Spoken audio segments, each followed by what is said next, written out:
Hello दोस्तों, आपका अपने YouTube चैनल संघर्ष मैथमेटिक्स सेंटर में आपका स्वागत है। मैं पवन सर।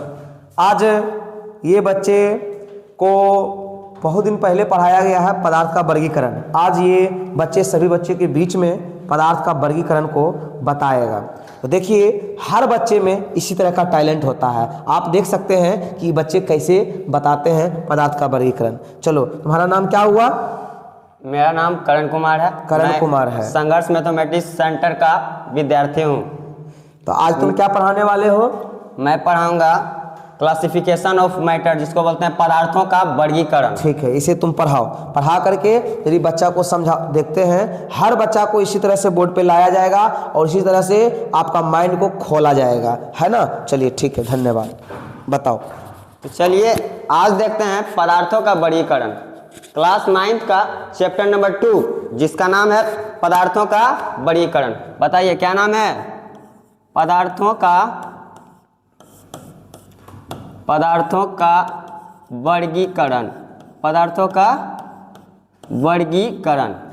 सबसे पहले पदार्थ को भौतिक अवस्था तथा रासायनिक अवस्था दो भाग में बांटा गया, यानी एगो भौतिकी के आधार पर और एक रसायन के आधार पर। भौतिकी के आधार पर तो यहाँ देखिएगा,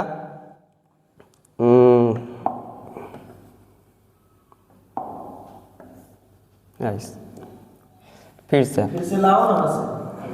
हाँ, वहीं पे क्लिक करो। ठीक है, अब इसको दो भाग में बांटेंगे। पहला है भौतिकी के आधार पर। किसके आधार पर? भौतिकी के आधार पर।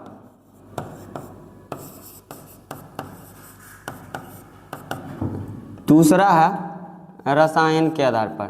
रासायनिक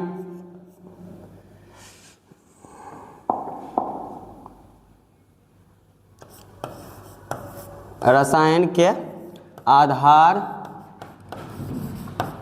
पर। तो भौतिकी के आधार पर पदार्थ को हम चैप्टर नंबर 1 में ही पढ़े थे, जिसका 3 अवस्था होता है, ठोस, द्रव और गैस। क्या होता है? ठोस, द्रव और गैस। ठोस, द्रव और गैस। ठोस, द्रव और गैस। उसके बाद रसायन के आधार पर बांटा गया पदार्थ को दो भाग में।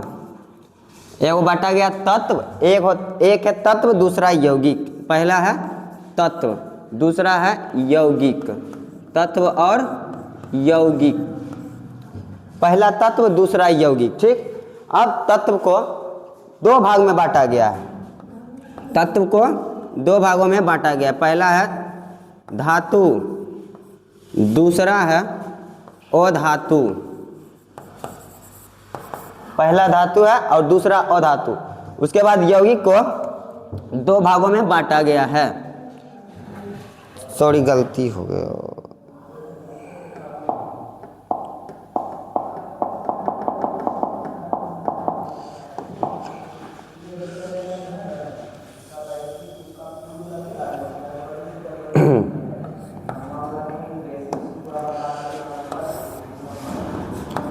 फिर से देखिएगा, गलती हो गया था। फिर से पहला है तत्व और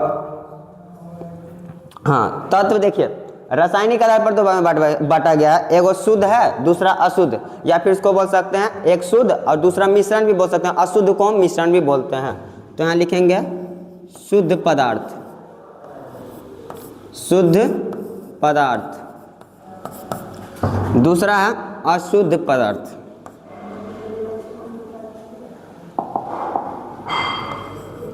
अशुद्ध पदार्थ। शुद्ध पदार्थ, अशुद्ध पदार्थ, इसको हम मिश्रण भी बोलते हैं। क्या बोलते हैं? मिश्रण। शुद्ध पदार्थ, अशुद्ध पदार्थ, इसको हम मिश्रण भी बोलते हैं। अब शुद्ध पदार्थ में दो चीज बांटा गया। दो चीज में बांटा गया। पहला है तत्व, दूसरा है यौगिक। पहला तत्व, दूसरा यौगिक। उसके बाद अशुद्ध पदार्थ को दो भाग में बांटा गया। खास कि मिश्रण को दो भाग में बांटा गया है। पहला है समांगी मिश्रण। पहला है समांगी मिश्रण। समांगी मिश्रण। दूसरा है असमांगी मिश्रण, दूसरा असमांगी या फिर इसको विसमांगी भी बोल सकते हैं, इसको हम विसमांगी भी बोलते हैं, विसमांगी मिश्रण, विसमांगी मिश्रण भी बोल सकते हैं, ठीक है। तो इस प्रकार पदार्थों का वर्गीकरण किया गया। अब देखिए तत्व को दो भाग में बांटा गया है, तत्व को दो भाग में। सबसे पहला भाग है धातु, दूसरा है अधातु, इसको हम पढ़ते हैं अधातु।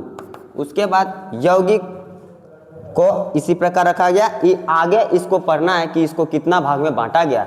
ये शायद लगता है 11th में होगा। इसको दो भाग में बांटा गया, कार्बनिक और कार्बोनेट, लगता 10th में ही है। इसको कार्बनिक और अकार्बनिक में बांटा गया है, इसको कार्बनिक, कार्बनिक और अकार्बनिक, अकार्बनिक, ठीक। अब देखिए ये पूरा पदार्थ का वर्गीकरण हम कर दिए। अब एक एक करके सबका डिफिनेशन देंगे और सबके बारे में बताएंगे, ठीक। तो सबसे पहले पदार्थ क्या है? पदार्थ क्या है? विश्व की जितनी भी प्रकार की वस्तुएं हैं सभी पदार्थ से बनी होती है। जैसे कि हम ये मार्कर ले लें, ये मार्कर भी पदार्थ से बना हुआ, चाहे ये बुक ले लें, ये बुक भी पदार्थ से ही बना हुआ। तो यानी हम कह सकते हैं कि पदार्थ जो है वो एक ऐसा चीज़ है जो यानी विश्व की जितनी भी चीज़ें हैं सब चीज़ पदार्थ कहलाते हैं। अर्थात हम कह सकते हैं कि जो स्थान घड़े, जिसमें द्रव्यमान हो और आयतन हो, जो अवरोध उत्पन्न करे, उसको हम पदार्थ कहते हैं। तो ये पदार्थ का डिफिनेशन हुआ। अब चाहे देख ले दुनिया के चारों ओर एकदम देखें तो सब पदार्थ से ही बना हुआ है। जितना चीज़ भी हम आज अपने आँखों से देख रहे हैं सब किससे बना हुआ है? पदार्थों से। तो आइए आगे देखते हैं। अब बहुत सारे वैज्ञानिक लोग आए, केमिस्ट्री अली लोग और अन्य सभी लोग आए और पदार्थों को किया गया था, वर्गीकृत कर दिया गया, वर्गीकृत कर दिया गया। तो पहला चैप्टर है 9th, शुरू होता है हमारा सिलेबस 9th से ही। 9th में पहला चैप्टर है हमारे आसपास के पदार्थ। उसमें भौतिकी के आधार पर पदार्थ को 3 भाग में बांटा गया। पहला ठोस, दूसरा द्रव और तीसरा गैस। तो ये 3 भाग में बांटा गया। तो सबसे पहले हमें ये जानना है कि पदार्थ क्या है, पदार्थ की विशेषता क्या है। तो पदार्थ सबसे पहले छोटे छोटे सूक्ष्म कणों से मिलकर बने होते हैं। पदार्थ में अंतरानुकाकर्षण बल होता है जिसके कारण किसी भी वस्तु को खींचते हैं। और पदार्थ में अंतरानुक स्थान होता है जो कि करते हैं, जैसे कि हम कोई द्रव या फिर पानी मान लिया जाए, जल में चीनी को लेते हैं। जल को हम सामान में रखते हैं और चीनी को लेकर जब घोलते हैं तो जल का स्तर नहीं बढ़ता है। क्यों नहीं बढ़ता है? इसका कारण ये है कि जो चीनी जल में घुल गया, वो चीनी घुलने के बाद जल के जो यानी पदार्थ के जो अंतरानुक स्थान रहता है वहाँ पर जाके वो बैठ गया, अर्थात उसका जो रहता है स्तर नहीं बढ़ता है। तो ये हो गया कि पदार्थ में अंतरानुक स्थान है, इससे सिद्ध हो गया कि उसका स्तर नहीं बढ़ा। और यानी वो चीनी गया कहाँ? तो कहाँ गया था? वो चीनी गया है इसमें यानी अंतरानुक स्थान में चला गया, ठीक। उसके बाद पदार्थ का वर्गीकरण चलते हैं। तो पहला है ठोस। पदार्थ जो है ठोस, जिसका आकार निश्चित हो और आयतन भी निश्चित हो, उसे हम ठोस कहते हैं। जिस पदार्थ का आकार या फिर आयतन निश्चित हो उसे हम क्या कहते हैं? ठोस कहते हैं। दूसरा है द्रव। ठोस का उदाहरण हो गया जैसे कि मार्कर, इसका आकार निश्चित है, आयतन भी इसका निश्चित है, अर्थात ये क्या हो गया? ठोस। अब आते हैं द्रव की ओर, जिसका आकार अनिश्चित हो, यानी जिस बर्तन या फिर कोई भी बर्तन में रखने पर वो अपना आकार ग्रहण कर ले, उस बर्तन का आकार ग्रहण कर ले, उसे हम क्या कहेंगे? और आयतन उसका निश्चित होता है, आकार निश्चित नहीं होता है बट आयतन निश्चित होता है। जैसे कि इसका उदाहरण है जल हो गया। अब इसमें ले लेते हैं कोई एक वस्तु, किताब ले लेते हैं, एग्जाम्पल है। अब आता है गैस, जिसका आयतन और आकार कुछ निश्चित नहीं होता, उसे हम गैस कहते हैं। उसे हम क्या कहते हैं? गैस। गैस में बहुत सारा आ जाता है, ऑक्सीजन हो गया, नाइट्रोजन हो गया, कार्बन डाइऑक्साइड हो गया, ये सब की हुआ गैस है। अब आता है, ये हो गया भौतिकी के आधार पर। अब आता है रसायन के आधार पर, रासायनिक प्रकृति के आधार पर बांटा गया है पदार्थ को। अब इसमें आता है पदार्थों का वर्गीकरण, जैसे कि शुद्ध पदार्थ। शुद्ध पदार्थ जैसे कि उदाहरण के तौर पर सब लोग कहते हैं कि जो दूध में लिखा होता है, जिससे कि नहीं लिखा होता है, ये है शुद्ध दूध। तो क्या बताइए आप लोग, दूध शुद्ध है? दूध शुद्ध नहीं है। क्यों नहीं है? क्योंकि उसमें प्रोटीन है, वसा है, ये सब की तत्व, और इस तत्व का उसमें मिश्रण है, तो अर्थात दूध की हो गया शुद्ध नहीं है। अर्थात वैज्ञानिक दृष्टि से शुद्ध उसी को कहेंगे जो केवल एक परमाणु अर्थात एक कण के द्वारा मिलकर बना होता है। तो शुद्ध का अर्थ समझ गए होंगे। अब है अशुद्ध पदार्थ। अब क्या है? अशुद्ध पदार्थ, जिसको कहते हैं मिश्रण। जिसको क्या कहते हैं? मिश्रण। जैसे देखिए, मिश्रण दो या फिर दो से अधिक पदार्थों का कोई भी अनुपात में, यानी उसका कोई निश्चित अनुपात नहीं रहता है। मिश्रण में कोई निश्चित अनुपात नहीं रहता है, वो किसी भी अनुपात में मिला देने से मिश्रण बन जाता है। मिश्रण का जो इंग्लिश है वो मिक्सचर है। हम कहते हैं दालमोट। हम की कहते हैं? दालमोट। दालमोट में बहुत चीज़ मिलल रहता है कि नहीं मिलल रहता है? दालमोट में बहुत सारा चीज़ मिला होता है। उसमें रहता है कि खाने वाला चीज़ है। अगर बोलते हैं तो मेरे मुंह में पानी आ जाता है। तो यहाँ ध्यान दीजिएगा, दालमोट के बारे में नहीं चर्चा करेंगे।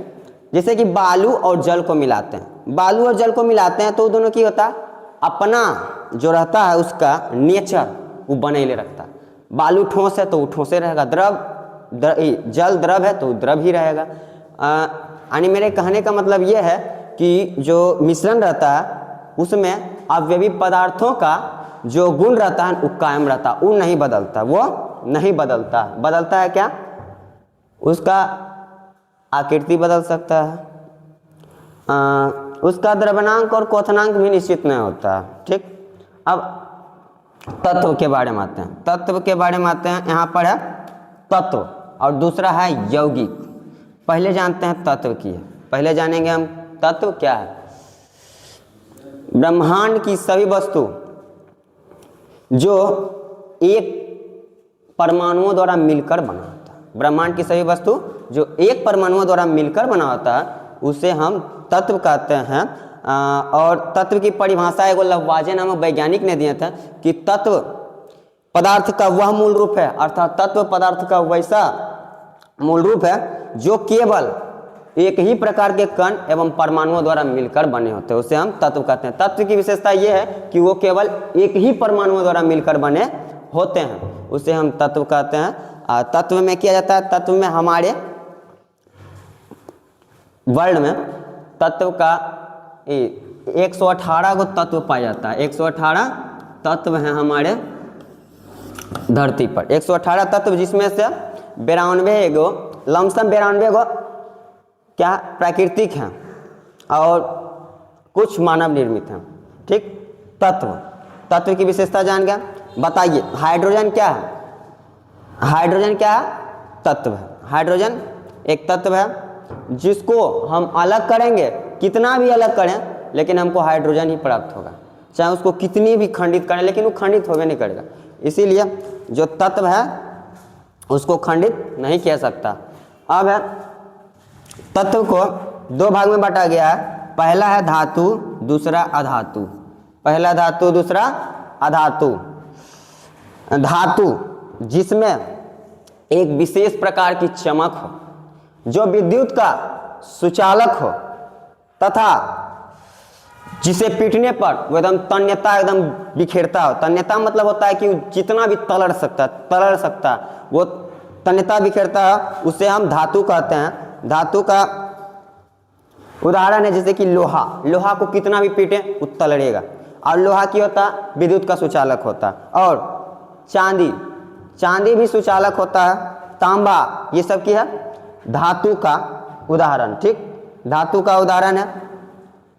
धातु की विशेषता ये है कि उसमें एक धातुई चमक होता है, विद्युत के वे सुचालक होते हैं, और उसे उस जब वो धरती पर पटक ध्वनि उसका उत्पन्न एकदम प्रबल होता है, ये सब। उसके बाद आता है अधातु। अधातु उसे कहते हैं जिसमें विशेष प्रकार की धातुई चमक ना हो, लेकिन अपवाद कुछ हैं जैसे कि ग्रेफाइट, ये सब अपवाद है जो कि सुचालक भी हैं, और कुछ कुछ ऐसा है जिसमें चमक भी होता है। तो अधातु में अधातु में अगर हम परिभाषित करें अधातु को, तो अधातु को इस प्रकार परिभाषित कर सकते हैं कि अधातु विद्युत का सुचालक होते हैं और उसे तुरंत भंगुर किया जा सकता है, उसे पीटने पर वो तुरंत टूट सकते हैं। इस प्रकार अधातु का हो गया। अधातु में आ जाते हैं विभिन्न प्रकार के गैस, जितने भी प्रकार के गैस हैं वो सब धातु में आ जाते हैं। और धातु में आ जाते हैं जितने भी प्रकार के ठोस, तांबा, चांदी, लोहा, ये सब। अब आता है यौगिक, कंपाउंड इसका इंग्लिश नाम है। इंग्लिश नाम क्या है? कंपाउंड। ये जब भी बनेगा तो दो तत्व आपस में रासायनिक संयोग करके बनता है और एक निश्चित अनुपात में बनता है। इसका द्रव्यनांक और क्वथनांक निश्चित होता है और इसके अवयवी पदार्थों का गुण जब यौगिक बन जाता है तो उसका जो यौगिक अवयवी पदार्थ का जो गुण रहता है वो कायम नहीं रहता, वो दूसरे गुण में बदल जाता है। जैसे कि देखिएगा,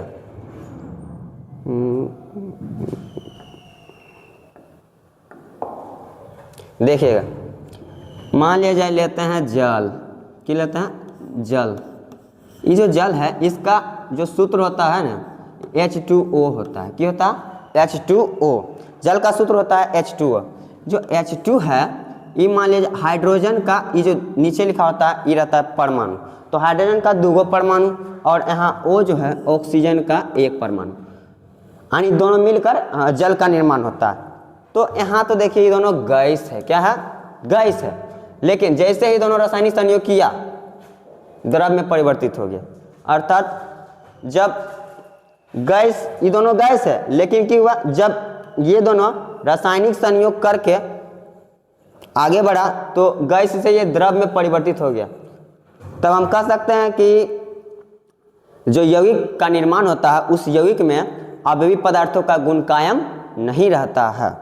उसके बाद अब आता है यौगिक को 2 भाग में बांटा गया है। यौगिक को 2 भागों में बांटा गया है।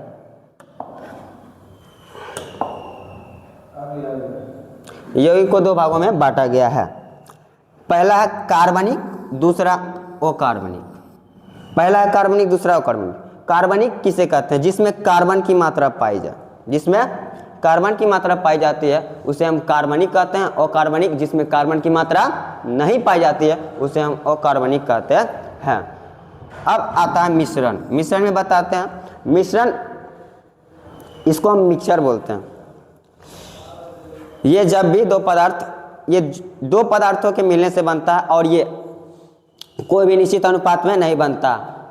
ये कैसे ही मिला देंगे बन जाएगा। जैसे कि बालू और जल को लेते हैं, बालू और जल को जब मिलाते हैं तो मिलाने से क्या होता है, उसका अवयवी गुण कायम रहता, नहीं बदलता। वो बालू है तो बालू है, जल है तो जल ही है। लेकिन रासायनिक इसमें क्या होता है, यौगिक में अपना गुण बदल देता है। तो अब मिश्रण ये आता है मिश्रण को 2 भाग में बांटा गया। पहला समांगी मिश्रण, दूसरा है विषमांगी मिश्रण। पहला समांगी मिश्रण, दूसरा विषमांगी मिश्रण। समांगी मिश्रण उसे कहते हैं जो जिसका जो सतह रहता है वो एकदम पूरा कायम रहता है। अर्थात हम इसको कह सकते हैं जिसका संपूर्ण भाग समान हो, जिसका संपूर्ण भाग समान हो और जो किसी द्रव में घुल जाता हो उसे हम समांगी मिश्रण कहते हैं। और विषमांगी मिश्रण हम उसे कहते हैं जिसका जो है संपूर्ण भाग समान नहीं रहता है, जिसका संपूर्ण भाग समान नहीं रहता है उसे हम विषमांगी मिश्रण कहते हैं। इसका उदाहरण हो गया जल और नमक का विलयन। जल और नमक जब मिलाते हैं तो उसका जो मिश्रण होता है वो क्या होता है, समांगी होता है। और जैसे कि अब तेल और जल को ले लें, तेल और जल को मिलाएंगे तो उसका जो मिश्रण होगा वो भी समांगी होगा। कैसे कि वो दोनों जो है अपना स्तर एकदम बनेले रहता है। ऐसे यहाँ ऊपर में तेल है तो नीचे में एकदम जल, बीच में एक स्तर रहता है। तो आज हम इसके साथ पदार्थों का वर्गीकरण का चैप्टर खत्म करते हैं। बस आज इतना बताया गया है। लड़का बहुत अच्छा बताया है। और एक छोटा लड़का है, इधर आ जाओ। और देखिए छोटा लड़का ये भी बता सकता है, ये भी बहुत छोटा है और इसके पास भी बहुत सारा जानकारी एकत्रित हुआ है। जितना पढ़ाया गया है सब एकदम अच्छा से जानता है। ये बहुत कुछ पढ़ा सकता है बालक, लेकिन आज टाइम बहुत कम रहने के कारण फिर दूसरे वीडियो में हम मिलते हैं। उसके बाद ये पढ़ाने के लिए एकदम जो है अग्रसर बोर्ड पे बने रहेंगे। ठीक है, क्या पढ़ाएगा तुम? विश्व युद्धों का इतिहास। अच्छा, विश्व युद्धों के इतिहास। क्या क्या उसके बारे में जानता है, जरा सा जनता को बता दो तो, ऐसा ही डायरेक्टली। विश्व युद्धों के इतिहास में यह जानते हैं कि विश्व में टोटल कितने युद्ध हुए थे। विश्व में टोटल 2 युद्ध हुए थे। पहला प्रथम विश्व युद्ध, दूसरा द्वितीय विश्व युद्ध। इसमें सारे देश में प्रथम विश्व युद्ध में 37 देशों की भागीदारी थी युद्ध लड़ने में। इसमें बहुत से युद्ध के कारण थे और बहुत से लोग मारे भी गए थे इसमें। यह युद्ध। अच्छा, हिटलर कौन था? हिटलर जर्मनी का चांसलर था। और वह कैसा शासक था? तानाशाही शासक था। तानाशाही शासक था, ठीक है। वो नाजीवाद का था या फांसीवाद का? नाजीवाद का। अच्छा, ठीक है। तो अच्छा बात है, अच्छा जानकारी है। अगले वीडियो में इसको जो है ना पढ़ाने के लिए देते हैं बच्चे के बीच में, और इसका कॉन्फिडेंस को दूर किया जाएगा। और जितना जो है मतलब इसको मन में थोड़ा सा हिचक है वो सारी चीज़ों को दूर किया जाएगा। और यहाँ पे हर बच्चे के बीच में हर बच्चा को लाया जाता है। तो चलिए अगले वीडियो में हम मिलते हैं, तब तक के लिए धन्यवाद।